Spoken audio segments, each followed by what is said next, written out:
and never miss a video from the Aesthetic Clinics and Dr. Devraj show.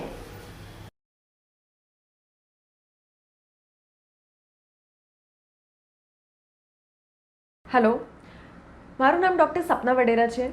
હું એક facial plastic અને facial cosmetic સર્જન છું અને હું અટેચ છું ધી એસ્થેટિક ક્લિનિક નામની એક સંસ્થા સાથે as a consultant. The aesthetic ક્લિનિક્સના all over India multiple centres છે. આજે અમે એક પ્રોસિજરના બારામાં વાત કરી રહ્યા છીએ જેનું નામ છે ફેશિયલ ફ્રેક્ચર્સ. બધાને ખબર છે કે ઇન્ડિયાની roads day by day improve થતી જઈ રહી છે. ઇમ્પ્રૂવ થવાના વજહથી અમારી ગાડીઓની સ્પીડ પણ ખૂબ ઇમ્પ્રૂવ થતી જઈ રહી છે અને સ્પીડ ઇમ્પ્રૂવ થવાના વજહથી એક્સિડન્ટ્સ પણ ખૂબ કોમન થઈ રહ્યા છે. એક્સિડન્ટ્સના વજહથી ખૂબ ઇઝીલી જે બોન્સ ફ્રેક્ચર થાય છે એ છે ફેસના બોન. બિકોઝ ફેસના બોન ખૂબ ડેલિકેટ્સ બોન હોય, ખૂબ પતલા બોન હોય.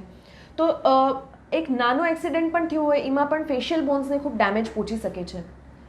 અમારું સેન્ટર ધી એસ્થેટિક સેન્ટર્સ પાસે એક પૂરી સર્જિકલ ટીમ છે જે સ્પેશિયલાઇઝ છે ટુ ડીલ વિથ ફેશિયલ ફ્રેક્ચર્સ. ચાહે ન્યૂ ફ્રેક્ચર હોય ચાહે ઓલ્ડ ફ્રેક્ચર હોય, એને ટ્રીટ કરવું ખૂબ જરૂરી છે કેમ કે એના ઉપર જ પૂરો લુક, પૂરો ફેસનો અપેરન્સ ડિપેન્ડ કરે છે ફેસની બોનની સ્ટ્રક્ચર ઉપર.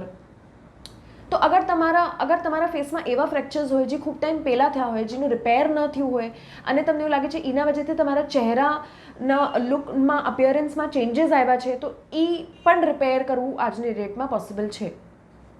તમારી કોઈ પણ ક્વેરી હોય, કોઈ પણ ઇશ્યુઝ હોય તો you can directly reach us at the aesthetic clinics. Thank you.